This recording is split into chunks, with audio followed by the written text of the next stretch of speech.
Vous êtes à Messine, un port florissant de la Sicile, au mois d'octobre 1347. Le soleil brille sur la Méditerranée, les quais bourdonnent d'activités habituelles, et tout semble normal dans ce bastion du commerce européen. Mais alors, apparaissent soudainement à l'horizon 12 navires. Des navires qui viennent de loin, de très loin, des terres mystérieuses du Caucase et de la mer Noire. À première vue, c'est une arrivée comme les autres, une manifestation ordinaire du commerce prospère qui alimentait l'Europe médiévale. Mais quand ces vaisseaux s'approchent suffisamment du port, quelque chose d'horrible devient visible. Les marins qui s'agitent sur les ponts ne semblent pas normaux. Certains gisent immobiles, apparemment décédés. D'autres, ceux encore en vie, sont couverts de marques sombres, de plaies suppurantes qui suintent du sang et du pu. Les autorités portuaires, horrifiées, ordonnent immédiatement que ces vaisseaux soient expulsés du port. Trop tard, bien trop tard, car dans ces quelques heures pendant lesquelles les navires maudits ont mouillé dans les eaux de Messine, quelque chose d'invisible mais terriblement réel s'était déjà échappé. Une créature microscopique, si minuscule qu'on ne pourrait jamais la voir à l'œil nu, transportée par des puces nichées dans la fourrure de rat noir, avait commencé sa marche inexorable à travers l'Europe. Ce que personne ne savait encore, c'est que ces 12 navires représentaient le début d'une catastrophe qui allait tuer plus de 25 millions de personnes en Europe seule. Une catastrophe si dévastatrice qu'elle allait transformer complètement le visage du monde médiéval et remodeler la société humaine pour les siècles à venir. Bienvenue dans l'histoire de la mort noire, le plus grand cataclysme démographique que l'Europe ait jamais connu. C'est l'histoire d'un tueur invisible, d'une bactérie portée par des puces, qui allait devenir le cavalier de l'apocalypse du Moyen-Âge. Et c'est une histoire qui nous force à confronter nos peurs les plus profondes concernant la mortalité, la maladie et la fragilité de notre civilisation. Pour comprendre vraiment comment la mort noire a pu frapper l'Europe si brutalement, nous devons d'abord comprendre où elle venait réellement. Et cette histoire commence bien avant 1347, bien avant l'Europe, quelque part dans les steppes arides et les montagnes de l'Asie centrale. Les historiens et les scientifiques modernes, armés de techniques d'analyse génétique sophistiquées, ont pu retracer les origines de la bactérie Yersinia pestis, l'agent responsable de la peste bubonique. Cette bactérie est ancienne, terriblement ancienne. Les analyses ADN suggèrent qu'elle a évolué il y a environ 7000 ans, au tout début de la période néolithique, quand l'humanité commençait tout juste à passer du nomadisme à l'agriculture sédentaire. Mais ce qui nous intéresse vraiment ici, c'est une version beaucoup plus récente de cette bactérie, une souche mortelle qui s'est développée dans les régions centrales de l'Asie, peut-être vers la Chine, peut-être vers les terres des Mongols, peut-être dans les zones désertiques qui s'étendent entre le Caucase et les Grandes Plaines. Ce qui est fascinant, c'est de reconstituer le voyage de cette bactérie depuis ses terres d'origine jusqu'au cœur des villes européennes. Pendant des années, pendant des décennies même, la pestilence ravageait silencieusement les populations asiatiques. Des estimations suggèrent que pendant les 15 années précédant l'arrivée de la mort noire en Europe, environ 25 millions de personnes ont péri en Asie. C'est un chiffre véritablement écrasant, et pourtant il est resté largement méconnu des Européens, qui vivaient dans une bulle d'isolement relatif, séparés de ces catastrophes lointaines par d'immenses distances. La propagation en direction de l'Ouest s'est faite principalement par les routes du commerce. Vous devez comprendre que le XIVe siècle était une époque d'interconnexion croissante. La route de la soie, ce réseau complexe de chemins commerciaux qui reliait l'Asie à l'Europe, était plus actif que jamais. Les marchands, les guerriers, les ambassadeurs circulaient constamment, transportant avec eux non seulement des marchandises précieuses, la soie, les épices, les métaux précieux, mais aussi, sans le savoir, les porteurs invisibles d'une maladie catastrophique. Vers les années 1330, la peste était établie dans le sous-continent indien et en Asie du Sud. Elle circulait dans les villes du delta du Gange, dans les ports commerciaux du littoral, partout où les humains se rassemblaient en nombre suffisant pour permettre au virus de prospérer. Puis, inévitablement, cette vague de mort s'est déplacée vers l'ouest. Elle a atteint la Perse, elle a traversé les terres du Caucase, et finalement, autour de 1346, elle a atteint une colonie génoise établie sur la côte sud de la Crimée appelée Kaffa. Kaffa était une possession précieuse des Génois, une petite forteresse commerciale entourée de terres contrôlée par les puissants Tatars de la Horde d'Or, un peuple guerrier descendant des envahisseurs mongols. Pendant longtemps, les relations avaient été tendues et instables entre les Génois et les Tatars locaux. En 1346, cette tension a explosé en conflit ouvert. Le chef tatar, Jani Beg, a décidé d'assiéger la ville fortifiée. C'est là qu'une des images les plus sinistres de l'histoire s'est produite. Selon les chroniques de l'époque, les armées tatares qui assiégeaient Kaffa ont commencé à être dévastées par une maladie mystérieuse. Les guerriers tombaient malades et mouraient en nombre croissant. Incapable de conquérir la ville par des moyens conventionnels, Jani Beg aurait eu une idée macabre. Si la maladie tuait ses propres soldats, pourquoi ne pas l'utiliser comme arme contre la ville fortifiée? Les chroniques racontent que les Tatars ont utilisé des catapultes pour lancer les cadavres de leurs soldats décédés par-dessus les murs de Kaffa. C'est peut-être l'une des premières utilisations enregistrées de la guerre biologique de l'histoire. Qu'il s'agisse d'une véritable tentative de guerre biologique ou simplement d'une rumeur amplifiée par les historiens, une chose est certaine. La maladie a rapidement envahi la ville assiégée. Les habitants de Kaffa, conscients du danger, ont compris qu'il leur fallait fuir. Heureusement pour eux, ils étaient des marchands génois expérimentés avec accès à des navires. En 1347, voyant la situation devenir désespérée, plusieurs habitants infectés ou simplement terrifiés ont embarqué à bord de navires marchands en direction de l'ouest, vers la Méditerranée, vers les ports familiers d'Italie. Personne ne savait vraiment ce qu'ils transportaient. Les symptômes de la maladie n'étaient pas toujours immédiats. Certaines personnes semblaient saines pendant des jours après avoir été infectées. Mais dans les cales des navires, dans la chaleur et l'humidité, quelque chose d'autre se reproduisait aussi. Les rats noirs et leurs parasites. Ces puces, minuscules créatures portant la bactérie mortelle, prospéraient dans l'obscurité des soutes à marchandises, parfaites pour la transmission de la maladie. 4 navires génois ont quitté Kaffa. 4. Pendant des semaines, ils ont navigué à travers la Méditerranée, une traversée longue et difficile. Les marins tombaient malades. Certains mouraient. D'autres survivaient, mais demeuraient infectés. Et tout ce temps, les puces continuaient leur travail fatal, se transmettant de rat à rat, de rat à humain, perpétuant un cycle de mort que personne à bord ne comprenait vraiment.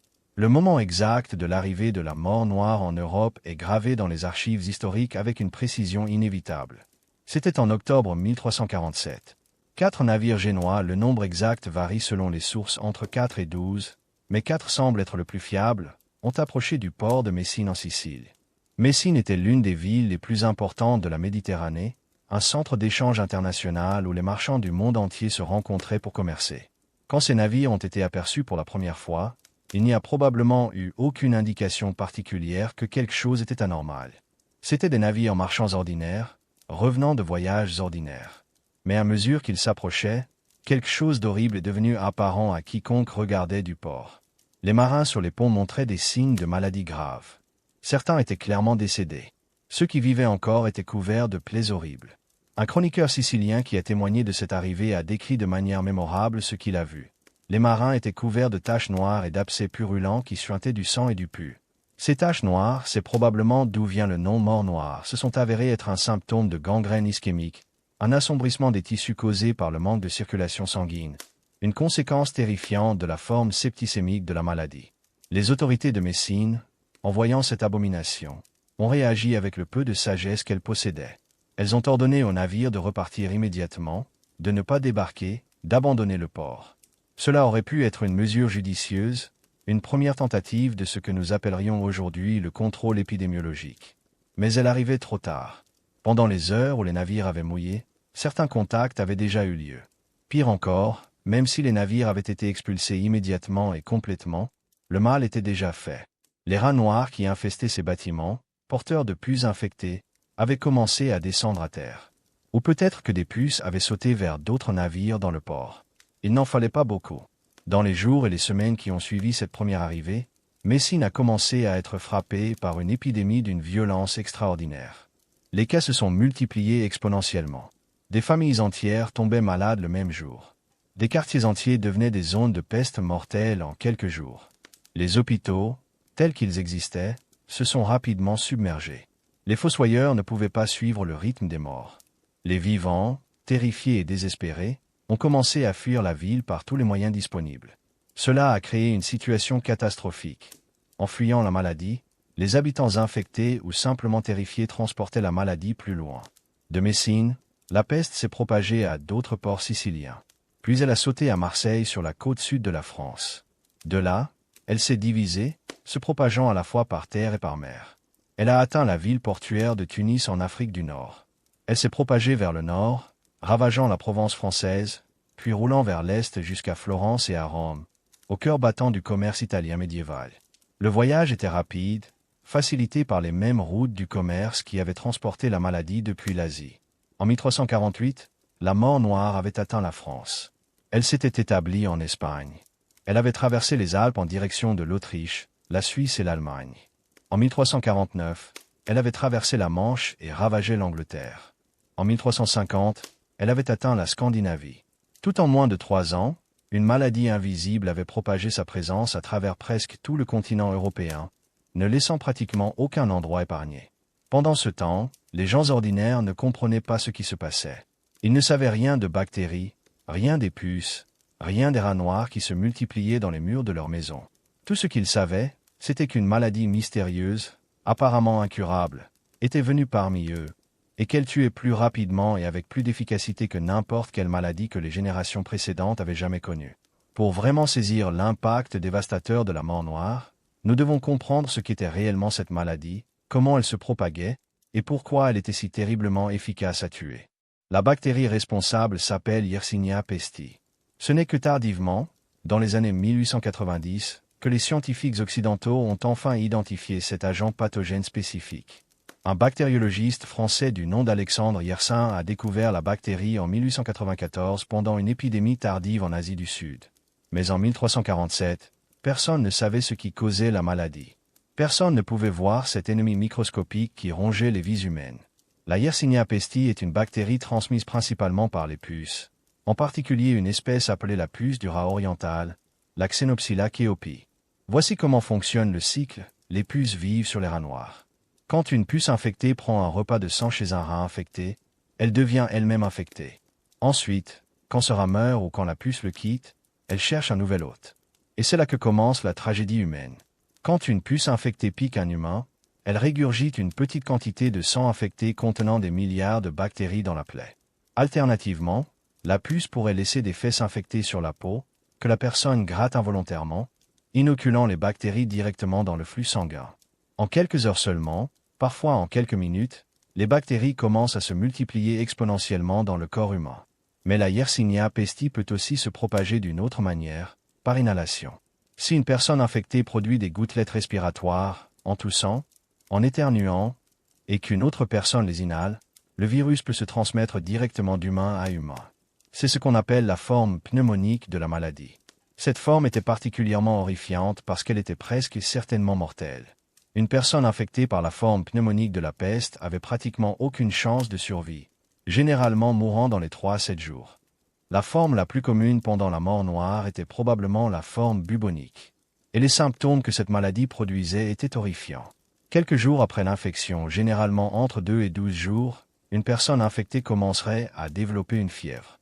Pas une légère fièvre, mais une fièvre très haute et très débilitante.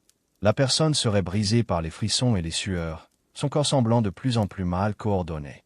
Ensuite, et c'est le symptôme qui donne son nom à la maladie, des ganglions lymphatiques commençaient à gonfler particulièrement dans l'aine, sous les aisselles et au cou. Ces ganglions enflammés, appelés buboes, devenaient incroyablement douloureux.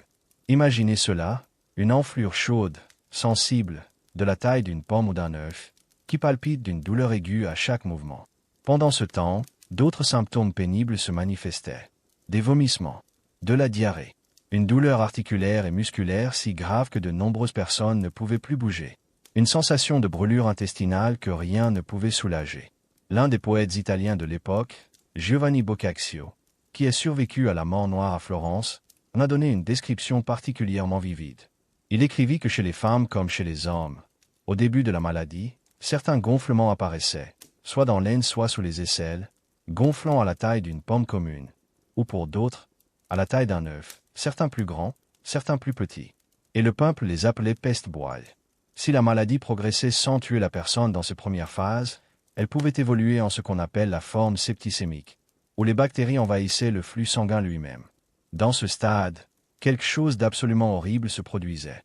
Les extrémités de la personne, les doigts, les orteils, le nez commençaient à devenir noirs, une noirceur due à la gangrène et à la nécrose des tissus. C'est probablement ce qui a inspiré le nom mort noire. Les victimes développaient ces taches noires, ces zones de chair morte en pleine vie, qui suintaient du sang et du pus. C'était une mort en direct, une pourriture du corps vivant. Le taux de mortalité était effroyable. Entre 60 et 90% des personnes infectées mouraient. Certaines sources suggèrent que la plupart des infections aboutissaient à la mort.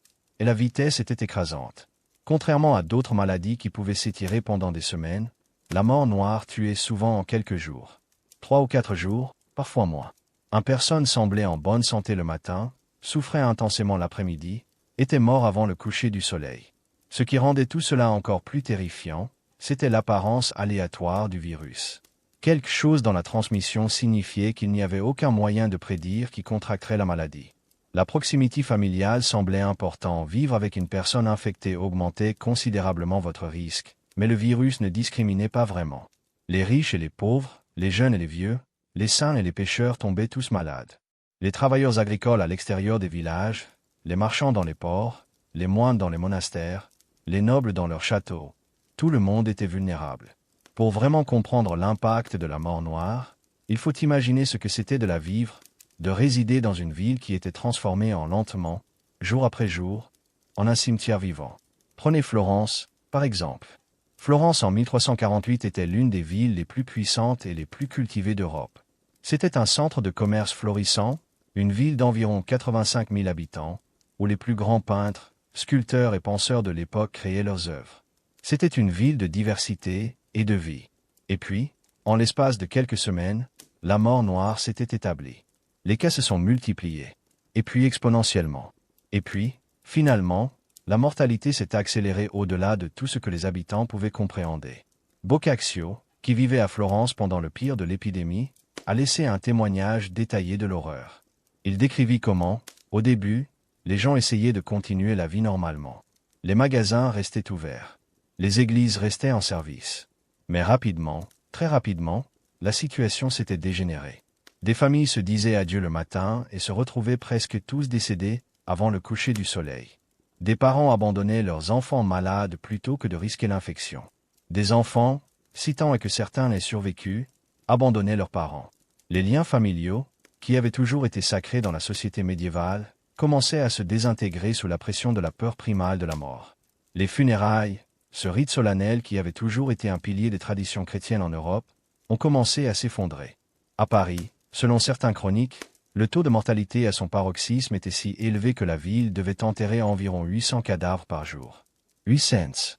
Réfléchissez-y. Cela veut dire que si vous aviez un fossoyeur travaillant 10 heures par jour, il devrait creuser et remplir une tombe toutes les 45 secondes, sans pause, jour après jour. C'était simplement impossible. Des choses horribles se sont produites.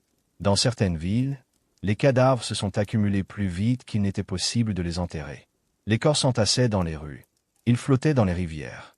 Dans certains cas, les autorités ont ouvert des fosses communes massives, jetant les cadavres par centaines. Boccaccio décrivit comment à Florence, quand l'espace des cimetières classiques s'était épuisé, les autorités avaient commencé à creuser de grands puits dans la campagne autour de la ville, et comment les cadavres y étaient simplement jetés, couche après couche, sans aucun respect pour les morts. Et l'odeur. Oh, l'odeur omniprésente de la mort était inévitable. Dans une époque sans eau courante moderne, sans véritable système de drainage, sans possibilité réelle de nettoyer les villes, la puanteur de la décomposition doit avoir été absolument insoutenable. Des mouches, des rats, des charognards se nourrissant sur les cadavres. Tout cela s'ajoutait à un environnement qui était devenu un véritable cauchemar. Le tissu social s'est complètement désintégré. Les gens ont commencé à se comporter de manière que certains observateurs trouvaient presque incompréhensible. Certains, terrifiés au-delà de la raison, se sont enfermés dans leur maison, refusant tout contact avec le monde extérieur, se convainquant que l'isolat absolu pourrait les sauver. D'autres, au contraire, ont embrassé une philosophie hédoniste. Mangeons, buvons et soyons joyeux, car demain nous pourrions être morts, se jettent dans des parties, des orgies, des comportements décadents, en quelque sorte en luttant contre l'inévitabilité de la mort par une indulgence extrême. Il y avait un sens profond de dépossession psychologique. Les gens ne trouvaient plus de raison dans le monde. Les structures qui avaient organisé leur vie, l'Église, la famille, le gouvernement municipal, toutes semblaient avoir échoué. Tout ce qui avait un sens commençait à sembler futile face à cette force invisible qui prenait les vies sans discrimination ni merci. Le fonctionnement basique de la société a commencé à s'effondrer. Les gens avaient trop peur de continuer à faire leur travail. Les paysans ont abandonné les champs. Les artisans ont fermé leurs ateliers. Les marchands ont cessé de commercer. Les écoles ont fermé parce qu'il n'y avait pas d'étudiants, pas d'enseignants. Les églises se vidaient non pas par manque de foi mais par manque de prêtres. La mort noire avait frappé le clergé particulièrement durement puisqu'ils étaient en contact constant avec les malades et les mourants. Dans certaines villes, plus de la moitié de la population a disparu en l'espace de quelques mois. Florence a perdu entre 50 000 et 100 000 habitants. Selon les sources, certains disent qu'elle a perdu 2/3 de sa population en 1348 seulement. Paris a également subi des pertes terribles. Venise, un port comme Messine, a été dévasté. Mais aussi des petites villes, des villages, des monastères, nulle part n'était épargné. Selon les estimations historiques, le taux de mortalité globale en Europe pendant l'épidémie initiale de 1347 à 1352 variait entre 30 et 50% de la population. Certaines régions ont été pires que d'autres. L'Angleterre, la France, l'Italie et l'Espagne ont toutes vu des pertes démographiques catastrophiques, certaines villes perdant jusqu'à 60% de leurs habitants. Mais même les régions qui ont échappé aux pires ravages, la Suisse, certaines parties de l'Allemagne, le duché de Milan, même celles-ci ont vu des mortalités énormes. Tout le continent européen était en train de mourir, lentement, puis rapidement, jusqu'à ce que par 1352, le premier grand vague de la mort noire commençait enfin à s'essouffler. Comment les médecins et les autorités sanitaires de l'époque ont-ils réagi face à cette catastrophe? Bien, c'est où notre histoire devient vraiment tragique. Parce que malgré leur intelligence et leur dédication, les médecins du Moyen Âge n'avaient absolument aucun moyen de combattre cette maladie. Le fondement de la médecine médiévale était basé sur les enseignements de Galien, le grand médecin romain du IIe siècle, et d'Hippocrate avant lui. Ces hommes brillants avaient établi une théorie selon laquelle la maladie était causée par un déséquilibre des 4 humeurs: le sang, la phlegme, la bile jaune et la bile noire. La théorie était que pour guérir une maladie, vous deviez rééquilibrer ces humeurs. Comment faisait-on cela? Eh bien, l'une des méthodes principales était la saignée. La saignée était au cœur de la pratique médicale médiévale. Un patient malade serait pris, une veine serait ouverte, et on lui laisserait saigner, parfois pendant une demi-heure ou plus. La théorie était qu'en retirant le mauvais sang, on retirerait les humeurs déséquilibrées et on permettrait au corps de se guérir. Mais bien sûr, en réalité, cela ne faisait rien pour arrêter la mort noire. En fait, cela l'empirait probablement. En affaiblissant déjà les patients malades en les saignant, les médecins accéléraient probablement leur déclin vers la mort. D'autres remèdes utilisés étaient tout aussi ineptes, ou pire. Certains médecins recommandaient d'ouvrir un bubo et de le drainer, espérant évacuer le pus et les humeurs malignes. Mais cela ne faisait que faciliter la spread de l'infection, et dans beaucoup de cas, accélérait la mort du patient en diffusant les bactéries à d'autres parties du corps. D'autres thérapies étaient franchement bizarres. Certains recommandaient des parfums aromatiques, des roses, de la cannelle, du jasmin, convaincus que respirer des odeurs agréables pouvait contrer la puanteur de la maladie. D'autres suggéraient que les patients se tenaient près d'un feu ou dans un endroit chaud pour brûler la maladie de leur corps. Certains médecins prescrivaient des saignées de sangsue. D'autres parlaient d'alchimie, de mercure, d'or dissous dans le vin, des traitements qui coûtaient énormément d'argent et n'avaient aucun effet médical. Un conseil particulièrement absurde était de ne pas se laver, de peur que l'eau n'ouvre les pores et ne laisse entrer la maladie. Naturellement, cela signifiait que les gens devenaient de plus en plus malpropres à mesure que la maladie progressait, créant des conditions encore meilleures pour la propagation des infections bactériennes secondaires. Certains des remèdes les plus populaires étaient basés sur une théorie appelée la théorie des miasmes. Selon cette théorie, la maladie était causée par une mauvaise aire miasme qui s'échappait des cadavres en décomposition, des eaux stagnantes ou d'autres sources de pollution. Il y avait une part de vérité intuitive dans cette idée. L'infection était effectivement plus courante dans les endroits surpeuplés et malpropres. Mais la solution proposée était souvent idiote. Certains médecins recommandaient que les gens gardent leurs fenêtres fermées pour empêcher le mauvais air d'entrer. D'autres conseillaient à leurs patients de rester immobiles, de peur que le mouvement ne fasse circuler le mauvais air plus rapidement. Il y avait cependant une pratique médicale qui, par accident presque, aidait réellement les gens à survivre. la quarantaine. Les autorités portuaires et civiles, observant que la maladie semblait se propager de manière plus rapide dans les zones surpeuplées, ont commencé à mettre en place des mesures d'isolement. À Venise, par exemple, les navires soupçonnés de transporter la maladie étaient tenus de rester à l'ancrage pendant 40 jours, d'où vient le mot quarantaine, avant qu'on ne leur permette de débarquer leurs marchandises ou leurs passagers. C'était une mesure de santé publique remarquablement judicieuse, peut-être la première vraie tentative de ce que nous appellerions aujourd'hui l'épidémiologie. Malheureusement, dans la plupart des régions d'Europe, la quarantaine n'a pas été imposée systématiquement, et même quand elle l'était, elle arrivait souvent trop tard pour empêcher la propagation de la maladie. Ce que tous ces remèdes médicaux avaient en commun, c'est qu'ils étaient basés sur une méprise fondamentale de ce qui causait réellement la maladie. Les médecins du Moyen Âge ne savaient rien des bactéries. Ils ne savaient rien des puces. Ils ne comprenaient pas la transmission des maladies infectieuses. Ils opéraient uniquement sur la base de théories établies, 1000 ans plus tôt par des hommes qui, bien qu'intelligents, travaillaient sans l'avantage de la technologie moderne. Et donc, face à la mort noire, la médecine était complètement impuissante. Les patients qui consultaient les meilleurs médecins de Europe, dont certains avaient étudié pendant des années dans les universités prestigieuses, mouraient tout aussi rapidement que ceux qui ne consultaient aucun médecin du tout. En réalité, parce que les médecins passaient tant de temps à proximité des patients malades, beaucoup de médecins eux-mêmes contractaient la maladie et périssaient. Ainsi, l'expertise médicale était également en train de s'échapper du monde, tuée par la même maladie qu'elle ne pouvait pas traiter. Face à une maladie que la science ne pouvait pas expliquer et que la médecine ne pouvait pas traiter, la réaction naturelle de la population était de se tourner vers la religion. Après tout, l'Église était l'institution la plus puissante en Europe, l'arbitre ultime de la vérité. Si la nature ne pouvait pas expliquer cette catastrophe, alors sûrement, c'était un acte de Dieu. Et la conclusion que beaucoup de gens ont tirée était que la mort noire était la punition de Dieu pour les péchés de l'humanité. Cette interprétation avait une certaine logique théologique. Les Écritures sacrées parlaient continuellement de la colère divine, de plaies envoyées pour punir le peuple pécheur. Les 10 plaies d'Égypte, dépeintes dans le livre de l'Exode, comprenaient la peste et la mort.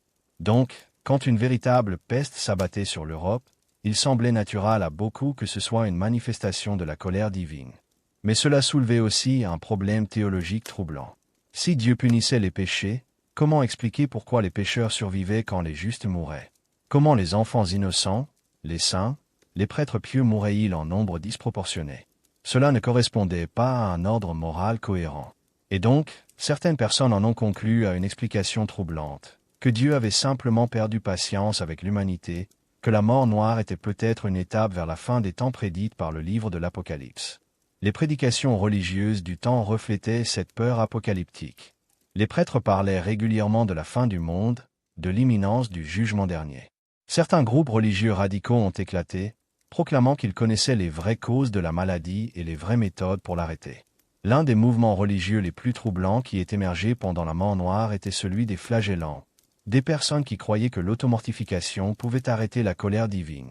Ces fanatiques religieux parcouraient les villes en procession publique, se frappant eux-mêmes avec des fouets, déchiraient leur peau et faisaient couler le sang dans une démonstration dramatique de pénitence. Ils croyaient sincèrement que cette autotorture publique pouvait apitoyer Dieu et lui faire cesser d'envoyer la mort noire. Naturellement, non seulement cela ne stoppait pas la maladie, mais le rassemblement de foule pour regarder les flagellants se frapper créait probablement d'excellentes opportunités pour la transmission de la maladie, des foules proches, probablement contenant des personnes infectées, échangeant des gouttelettes respiratoires et se rapprochant suffisamment pour que les puces puissent sauter d'une personne à l'autre. Mais peut-être la conséquence la plus sombre de l'interprétation religieuse de la mort noire a été le blâme qui retomba sur les minorités religieuses, en particulier les Juifs. Dans le contexte de la mort noire, quelque chose d'horrifiant s'est produit. Les gens ont commencé à chercher des boucs émissaires pour expliquer et expier le désastre. Et une théorie a émergé qui a poussé à une des séries de massacres les plus brutales de l'histoire médiévale européenne. Cette théorie, simple et monstrueuse, était que les Juifs avaient empoisonné les puits pour provoquer la mort noire. Il n'y avait absolument aucune preuve pour cela. Comment quelqu'un pourrait-il empoisonner des centaines de puits dans des centaines de villes différentes simultanément? Comment expliquer que la maladie s'était propagée avant que n'importe quel Juif ait été blâmé? Mais la théorie avait une certaine intuitive pour une population terrifiée et désespérée. Les Juifs étaient des outsiders, des gens qui ne participaient pas entièrement à la vie religieuse chrétienne. Ils pratiquaient des rituels qui semblaient mystérieux aux non-juifs. et ils avaient été le sujet de préjugés séculaires. Cela a ouvert les portes à la violence systématique. À Strasbourg, en février 1349, bien avant que la mort noire n'ait même atteint la ville, les autorités civiles ont mené une attaque contre la communauté juive locale. 2000 personnes ont été tuées, hommes, femmes, enfants. Cela avait clairement moins à voir avec la maladie qu'avec l'opportunité d'exercer la violence contre un groupe d'espistes. De Strasbourg, la violence s'est propagée. À Mayence, une autre ville allemande, une émeute anti-juive a éclaté qui a conduit à la mort de 12 000 juifs. À Cologne, les meurtres se sont poursuivis. À Francfort, à Nuremberg, à Prague, à Brno, partout en Allemagne et en Autriche, les communautés juives ont été attaquées, souvent avec le soutien actif ou passif des autorités civiles. Les chrétiens qui essayaient de protéger leurs voisins juifs risquaient d'être accusés de complicité dans l'empoisonnement supposé. Certains l'ont essayé malgré tout, mettant en péril leur propre vie pour cacher des juifs ou les protéger des foules en colère. Mais beaucoup de gens ordinaires, terrifiés et cherchant à expliquer l'inexplicable, ont participé à ces massacres ou les ont approuvés. Il y avait une certaine logique tordue à tout cela. Si vous pouviez blâmer quelqu'un d'extérieur pour la maladie, cela signifiait qu'il n'y avait rien de fondamentalement mal avec votre propre société. C'est un schéma de pensée terriblement humain, transformer la peur en rage, et canaliser cette rage vers des groupes vulnérables qui peuvent être désignés comme responsables. Mais au-delà des massacres, il y avait aussi une crise spirituelle plus profonde. Si Dieu existait, comment pouvait-il permettre une telle chose? Comment un Dieu bienveillant pouvait-il permettre à tant d'innocents de mourir? Comment un Dieu juste pouvait-il permettre aux pécheurs prospères de survivre pendant que les bons mouraient? Ces questions ont secoué les fondements de la foi chrétienne en Europe. Certains ont réagi en abandonnant simplement la foi. D'autres ont adopté une forme de nihilisme religieux, croyant que le Dieu décrit dans les Écritures ne pouvait pas vraiment exister. D'autres encore ont embrassé une vision plus sombre du monde, voyant Dieu non pas comme bienveillant mais comme capricieux et vengeur, un Dieu pour lequel la vie humaine avait peu de valeur. Pendant ce temps, l'Église elle-même était en crise. Tant de prêtres avaient mort que beaucoup de positions sacerdotales restaient vacantes. Les autorités ecclésiastiques, en essayant de remplir rapidement ces postes, ont consacré à la prêtrise des hommes qui n'avaient pas une formation adéquate, créant un clergé de moins en moins compétent. Paradoxalement, au moment même où les gens avaient le plus besoin de conseils spirituels et de réconfort, l'Église était le moins capable de les fournir. Mais au-delà de la mort, au-delà de la peur, au-delà de la persécution, quelque chose de profondément transformateur était en train de se produire. Les bases économiques de la société médiévale étaient en train d'être secouées de manière qui allait créer des fissures permanentes dans l'ordre social. Vous voyez, le système féodal médiéval, ce système qui avait dominé l'Europe depuis la chute de l'Empire romain, reposait sur un équilibre délicat. Les nobles possédaient les terres. Les paysans travaillaient ces terres, liés à la terre par des coutumes et des lois qui avaient peu changé pendant des siècles. En retour des terres qu'ils cultivaient, les paysans versaient des tributs aux seigneurs, une partie de leur récolte, une partie de leur travail, une partie de leur vie. Ce système avait fonctionné pendant des siècles parce qu'il y avait toujours eu une abondance relative de paysans. La population était stable ou croissante lentement, ce qui signifiait qu'il y avait toujours plus de gens que la quantité de terres disponibles. Cela donnait aux nobles un pouvoir relatif. S'il y avait de la compétition pour les terres, les gens accepteraient des conditions de travail difficiles simplement pour survivre. Mais la mort noire avait changé cela de manière radicale. Quand entre 30 et 50% de la population européenne a disparu en quelques années, tout le calcul économique a basculé. Soudainement, il y avait beaucoup plus de terres que de gens pour la cultiver. Les paysans, pour la première fois en des siècles, avaient une certaine forme de pouvoir de négociation.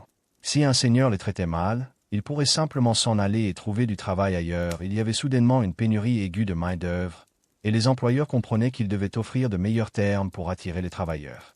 Cela a créé quelque chose qui s'était rarement produit au Moyen Âge, la compétition pour le travail. Les salaires, qui avaient été stagnants pendant des siècles, ont commencé à augmenter. Un paysan pourrait maintenant espérer recevoir jusqu'à 2 ou 3 fois le salaire qu'il aurait reçu avant la mort noire. C'était révolutionnaire. Naturellement, les nobles et les propriétaires terriens, voyant que leur source traditionnelle de profit s'effritait, ont paniqué. Et ils ont réagi de la manière typique des classes privilégiées menacées. Ils ont essayé de faire passer des lois pour maintenir l'ancien ordre. En Angleterre, par exemple, le Parlement a promulgué la loi des ouvriers en 1349, qui tentait explicitement de plafonner les salaires des travailleurs au niveau d'avant la mort noire. Les travailleurs qui exigeaient des salaires plus élevés pourraient être punis. Les employeurs qui payaient plus que le plafond pourraient être pénalisés. C'était un effort direct et délibéré de la classe dominante pour maintenir son pouvoir économique en défiant les lois de l'économie. Bien sûr, de tels efforts étaient voués à l'échec. On ne peut pas simplement légiférer contre les forces économiques fondamentales. Tant qu'il y avait une pénurie de main-d'œuvre, les employeurs continueraient à payer pour obtenir les travailleurs dont ils avaient besoin. Et tant que les salaires restaient élevés, les paysans avaient peu d'incentifs à rester dociles. Cela a créé une tension croissante. Les paysans, accoutumés pendant des siècles à accepter silencieusement leur place dans l'ordre social, commençaient à réaliser qu'ils avaient une certaine forme de pouvoir. Et les nobles, terrifiés à la perspective de perdre leur dominance, réagissaient avec une répression croissante. En 1381, environ 30 ans après le pire de la mort noire en Angleterre, cette tension a finalement explosé en révolte ouverte. Connue sous le nom de révolte des paysans de 1381, cet événement peut être considéré directement comme un produit de la transformation économique créée par la mort noire.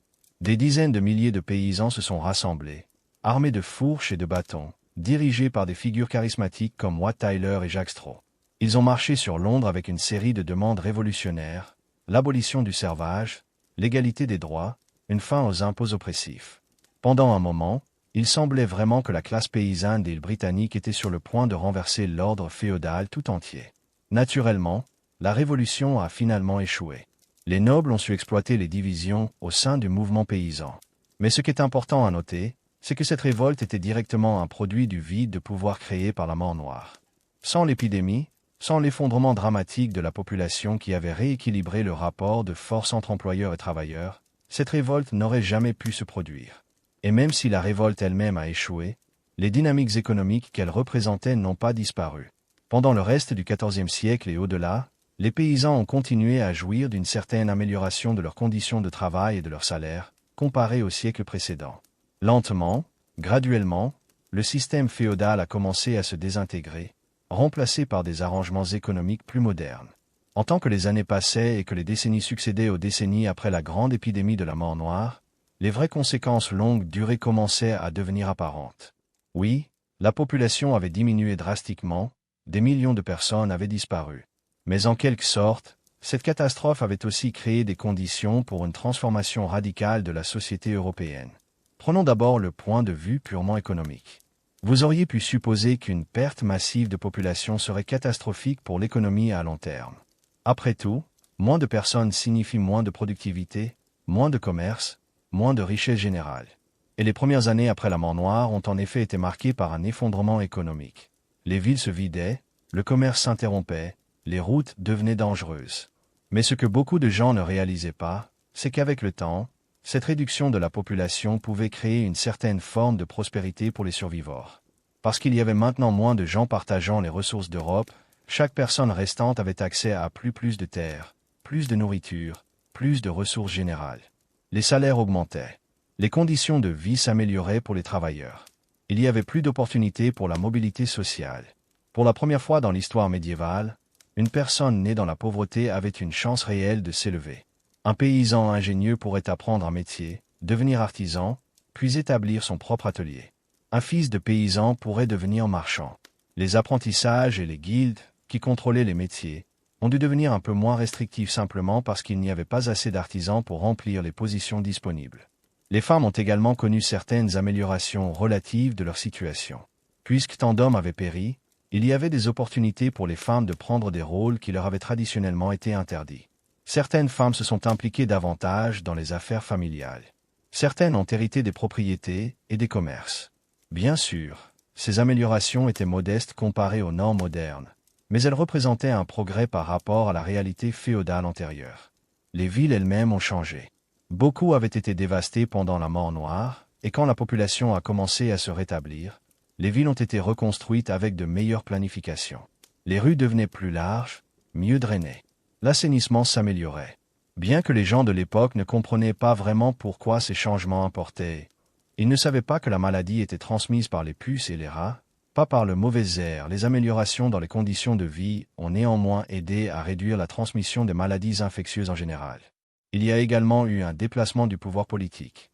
Pendant des siècles, le pouvoir en Europe avait été concentré parmi la noblesse, les seigneurs féodaux qui possédaient les terres et contrôlaient la vie et la mort de ceux qui y vivaient. Mais la mort noire, en réduisant drastiquement la population, avait changé l'équilibre. Soudainement, les villes, les centres de commerce et de fabrication devenaient relativement plus importants comparés aux domaines ruraux. Et dans ces villes, le pouvoir était exercé non par les nobles mais par les marchands et les artisans, les gens qui contrôlaient le commerce et l'industrie. C'est pourquoi, dans les siècles après la mort noire, nous voyons l'émergence de la classe bourgeoise, une nouvelle classe sociale composée de marchands enrichis et d'entrepreneurs urbains qui, graduellement, rivalisaient avec la noblesse pour le pouvoir politique. Cette classe, en beaucoup de façons, serait responsable de l'émergence du monde moderne. L'art et la culture ont également transformé. Avant la mort noire, l'art médiéval était largement contrôlé par l'Église. Les peintres peignaient des saints. Les sculpteurs sculptaient des anges. Tout était au service de la gloire divine et de l'ordre religieux établi. Mais la mort noire avait créé une crise spirituelle, et les artistes commençaient à explorer des thèmes nouveaux et plus profonds.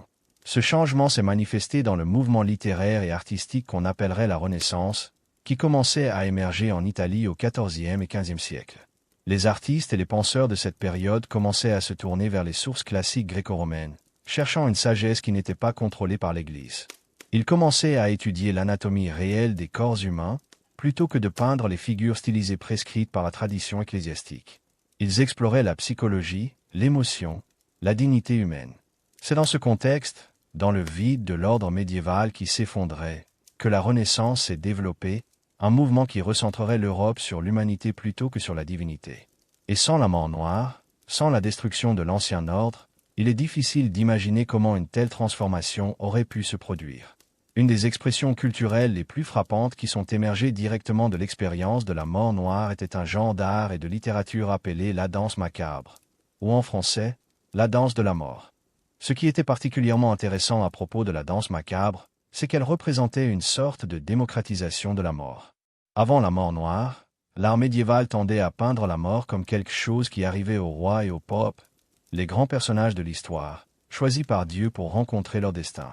Mais la mort noire avait montré que la mort ne discriminait pas. Elle venait pour le riche et le pauvre, le jeune et le vieux, le saint et le pécheur de la même manière.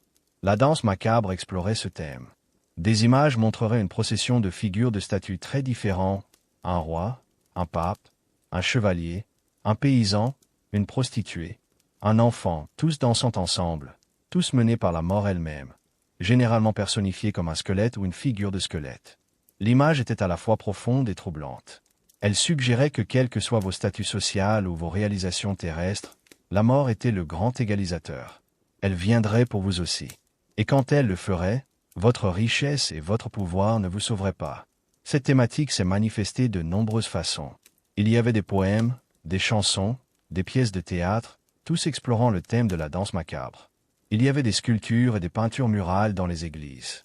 À Bâle, en Suisse, une fresque de la danse macabre était peinte sur le cimetière d'une église, rappelant constamment aux vivants leur propre mortalité. Mais au-delà de son message morbide, la danse macabre avait aussi une signification plus nuancée. En plaçant tous les humains, riches et pauvres, dans la même relation avec la mort, elle suggérait une égalité commune de la condition humaine. En ce sens, c'était presque un document révolutionnaire, une affirmation que quelles que soient les hiérarchies sociales du moment, la mort rendait tous les humains égaux. L'écrivain italien Boccaccio, que nous avons mentionné plus tôt comme témoin de la mort noire à Florence, a contribué à la transformation culturelle avec son œuvre majeure Le Décaméron, écrit entre 1348 et 1353. C'est un recueil de 100 histoires racontées par 10 jeunes personnes, 7 femmes et 3 hommes, qui avaient fui Florence pour échapper à la peste. Pendant qu'ils se réfugient à la campagne, ils se racontent des histoires les uns aux autres pour passer le temps et se distraire de la calamité qui dévaste leur ville. C'est une œuvre remarquable, parce qu'elle est à la fois un document sur la mort noire et une distraction par rapport à celle-ci. Boccaccio utilise la framing de la fuite de la peste pour justifier la narration d'histoires qui ne sont souvent pas religieuses, qui traitent de sujets mondains et parfois frivoles. C'est comme si, en fuyant physiquement la plague, les personnages tentaient aussi de s'échapper mentalement de l'univers religieux qu'il expliquait comme châtiment divin. Mais le plus important, c'est de comprendre que la mort noire n'était pas une maladie qui a frappé une fois puis a disparu. Elle est revenue. Encore et encore. Pendant les 200 ans qui ont suivi 1347, l'Europe a connu au moins 80 réapparitions majeures de la peste bubonique. Chacune était plus petite que la première grande épidémie, mais chacune était toujours catastrophique à l'échelle locale. Ces épidémies récurrentes ont maintenu la mort noire comme une réalité permanente de la vie européenne. Les parents instructaient leurs enfants dans les rituels de protection contre la plague. Les quartiers développaient des institutions spécialisées pour traiter les malades. Les villes maintenaient des lazarets, des hôpitaux de quarantaine, nommés ainsi d'après Saint-Lazare où les suspects et les malades étaient isolés. Au XIVe siècle, la plupart des épidémies majeures retournaient tous les 10 à 15 ans. Vers le XVe et XVIe siècle, elles semblaient s'espacer, mais elles revenaient quand même régulièrement. Londres a connu une épidémie grave de peste en 1348 et 1349, puis une nouvelle en 1362, encore une en 1375, et la liste continue. Ces retours répétés de la plague avaient un effet durable sur la psyché européenne. Elle créait un sens que la mort pouvait revenir à tout moment, que la tranquillité était toujours temporaire. Cela a contribué à une vision plutôt pessimiste de la vie pendant cette période, où le thème de la vanité des réalisations terrestres résonnait profondément. Mais en même temps, ces retours répétés signifiaient aussi que les gens développaient une certaine résilience. Les sociétés apprenaient comment faire face à la plague. Les mesures de santé publique s'amélioraient. La quarantaine devenait plus systématique. Lentement, les Européens apprenaient à vivre avec la plague plutôt que simplement d'être écrasés par elle. Maintenant, avec le recul historique, nous pouvons demander comment une maladie a-t-elle pu être si catastrophiquement efficace? Comment une épidémie a-t-elle pu tuer une si grande proportion de la population européenne? La réponse réside dans une combinaison de facteurs biologiques et sociaux qui convergissent pour créer une tempête parfaite. Premièrement, il y a les facteurs biologiques. La Yersinia pestis est simplement une bactérie extrêmement mortelle. Parmi les maladies infectieuses humaines, peu ont des taux de létalité aussi élevés. Et tout aussi important, la maladie se propage rapidement. Une personne infectée par la forme pneumonique de la plague peut infecter facilement des dizaines d'autres personnes en peu de temps. Une puce infectée peut transmettre la maladie à plusieurs humains durant sa vie. Deuxièmement, il y a les facteurs écologiques. La mort noire s'est propagée par les routes du commerce, en particulier par les routes maritimes. Et ces routes étaient en l'occurrence contrôlées par les mêmes rats noirs qui portaient la maladie. Les navires, infestés de rongeurs, voyageaient d'un port à l'autre, diffusant efficacement la maladie à travers tout le continent. C'est comme si, dans sa manière de se propager, la plague avait coévolué avec les réseaux commerciaux que les humains avaient construits. Troisièmement, il y a les facteurs sociaux. Les villes médiévales étaient extraordinairement denses et extraordinairement sales. Les égouts n'existaient pas dans la plupart des cas. Les déchets s'accumulaient dans les rues. Et les conditions d'hygiène, de la mauvaise hygiène corporelle au manque de nettoyage des vêtements, créaient un environnement parfait pour la prolifération d'insectes parasites comme les puces. De plus, les gens vivaient en très proche proximité les uns des autres, non seulement comme famille dans des maisons surpeuplées, mais aussi dans les rues et les espaces publics des villes. C'était la combinaison parfaite pour la transmission d'une maladie contagieuse. Quatrièmement, il y a les facteurs politiques et militaires. La prolifération des rats noirs était directement liée à l'augmentation de la structure humaine. Les rats prospèrent où les humains s'établissent, parce que les humains fournissent de la nourriture, les grains stockés, les ordures. Et pendant la période médiévale, la population humaine était croissante, les villes s'étendaient, l'agriculture intensifiée créait plus de grains pour les rats à manger. En d'autres mots, l'expansion humaine créait les conditions pour l'expansion des populations de rats, ce qui créait les conditions pour la propagation des puces infectées. Cinquièmement, il y a le facteur du climat. Certains historiens soutiennent que le petit âge glaciaire, une période générale de refroidissement du climat mondial qui s'étendait d'environ 1300 à 1850, peut avoir joué un rôle. Les mauvaises conditions climatiques auraient pu augmenter la taille des populations de rongeurs, ce qui aurait augmenté le nombre d'hôtes disponibles pour les puces infectées. Tout cela convergissait pour créer une situation dans laquelle la Yersinia pestis, une fois libérée en Europe, pouvait se propager avec une efficacité presque géométrique. Et comme si cela ne suffisait pas, il y avait un facteur supplémentaire, l'ignorance. Personne ne savait comment la maladie se propageait. Personne ne savait ce qui la causait. Les mesures de santé publique bien intentionnées étaient souvent contre-productives. Et les gens, par peur et par désespoir, se comportaient de manière qui accélérait la propagation, fuyant les villes infectées, apportant la maladie dans de nouvelles régions. Maintenant, plus de 670 ans après le premier véritable impact de la mort noire sur l'Europe, nous vivons dans un monde que cette épidémie a façonné en manière profonde. L'héritage de la mort noire est écrit dans la structure même de nos sociétés modernes. Pensez à la médecine. La mort noire a montré les limites de la médecine préscientifique. Les saignées et les remèdes herbaux ne pouvaient pas arrêter la plague. Ce qui était nécessaire, c'était une compréhension des germes et de la transmission des maladies.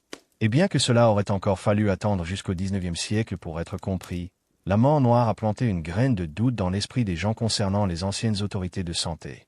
Cela a contribué, indirectement, à la révolution scientifique qui allait finalement créer la médecine moderne. Pensez à la santé publique. Les mesures de quarantaine et d'isolement que les villes méditerranéennes avaient développées en réponse à la mort noire ont établi un précédent pour la gestion épidémiologique des maladies infectieuses. Le mot quarantaine lui-même provient directement de cette période, 40 giorni étant le nombre de jours pendant lequel les navires étaient tenus de rester isolés. Ces concepts, raffinés et développés au cours des siècles, sont la fondation même de la gestion moderne des épidémies. Pensez à l'économie et à la politique. La façon dont la mort noire avait déplacé l'équilibre du pouvoir entre les travailleurs et les patrons, la façon dont elle avait mené directement à l'insurrection des paysans et à d'autres mouvements de classe, montrait que les structures sociales n'étaient pas gravées dans la pierre. Elles pouvaient être changées. Les gens opprimés pouvaient se lever et exiger un changement. C'est une leçon qui reverbérerait à travers les siècles et qui contribuerait finalement à des transformations comme l'abolition du servage, l'émergence des droits des travailleurs et la démocratie moderne. Pensez à la science. Le fait que la mort noire avait eu un taux de mortalité aussi horriblement élevé, et qu'elle avait tué indistinctement riches et pauvres, saints et pécheurs, avait conduit à une crise religieuse mais aussi à une révolution intellectuelle. Comment pouvait-on expliquer rationnellement une telle catastrophe? Les réponses religieuses, c'est la colère de Dieu, n'étaient clairement pas suffisantes. Cela a poussé les gens à chercher des explications naturelles, rationnelles, scientifiques. Cela a contribué à la montée du scepticisme envers l'autoritarianisme, y compris l'autoritarianisme religieux, et vers une demande plus grande de preuves empiriques. Pensez à la culture et à l'art. Le thème de la danse macabre, avec sa vision d'une mort universelle et égalitaire, a établi une tonalité qui persisterait. Dans les siècles suivants, alors que la Renaissance émergeait en Italie et se propageait vers le reste de l'Europe, l'accent mis sur la dignité humaine et sur le caractère de la condition humaine a partiellement émergé de cette compréhension que la mort nous égalise tous. Si la mort nous rend tous égaux, alors peut-être que nous partageons une dignité humaine commune même dans la vie.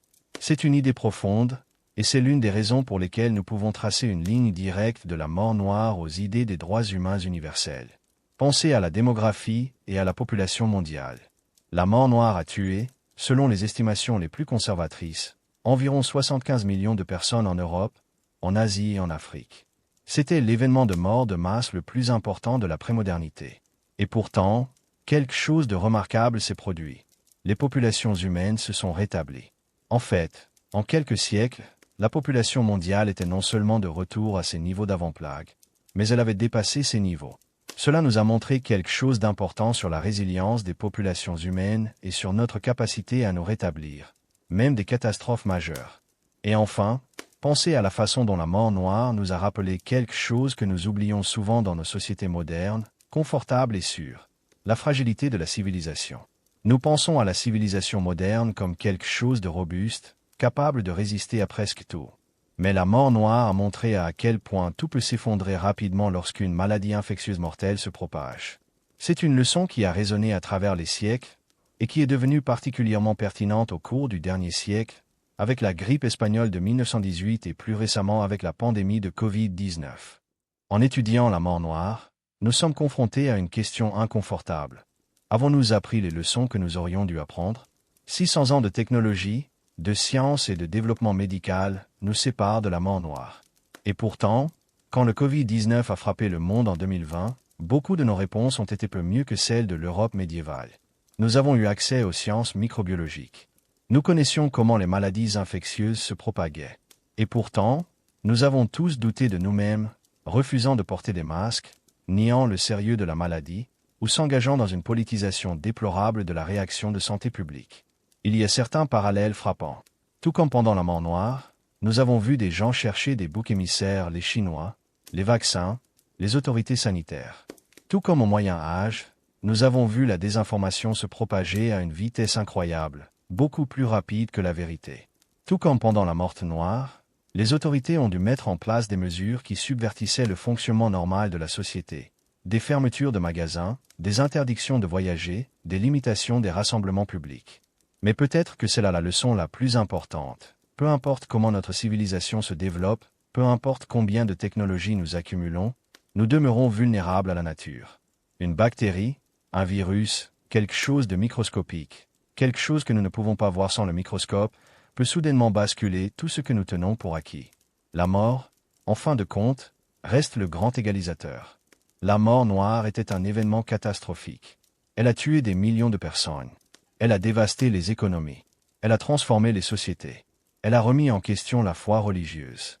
Elle a montré la fragilité de l'ordre social. Et pourtant, en quelque sorte, elle a également été une force de transformation. Elle a créé les conditions pour la fin du féodalisme. Elle a renforcé le pouvoir des travailleurs. Elle a inspiré une explosion créative dans l'art et la littérature. Elle a posé les bases intellectuelles de la science moderne. C'est un paradoxe historique, que la même catastrophe qui a tué tant de personnes et causé tant de souffrances a également créé les conditions pour le progrès humain. Peut-être que c'est cela, le vrai héritage de la mort noire, cette compréhension que même dans les pires moments, même face à l'adversité la plus extrême, l'humanité peut trouver le sens, créer et se transformer. Voilà l'histoire de la mort noire, ce tueur silencieux qui avait changé l'Europe de manière irréversible. C'est une histoire de peur, de mort et de désespoir. Mais c'est aussi une histoire de résilience humaine, de transformation et de la capacité de notre espèce à construire quelque chose de nouveau à partir des ruines. Si vous avez apprécié plonger dans cette période sombre et fascinante de l'histoire européenne, j'espère que vous aurez trouvé cette vidéo éducative et engageante. Comprendre le passé, même les parties sombres du passé, c'est comprendre comment nous sommes arrivés où nous sommes aujourd'hui. C'est comprendre que nous ne sommes pas si éloignés que cela de nos ancêtres du Moyen Âge, que nous partageons les mêmes peurs, les mêmes espoirs et les mêmes capacités à survivre et à transformer. N'oubliez pas de vous abonner à Destins Anciens pour plus d'histoires fascinantes du passé. Activez les notifications pour ne manquer aucune de nos prochaines vidéos. Et si vous avez aimé ce voyage à travers la mort noire, n'hésitez pas à laisser un commentaire en bas. J'aimerais savoir ce que vous avez pensé de cette histoire, ce qui vous a le plus frappé, ou quels aspects de la période médiévale vous aimeriez voir explorer davantage dans les vidéos futures. Merci de nous avoir accompagnés dans Destins Anciens, et à bientôt pour plus d'histoires qui façonnent notre monde.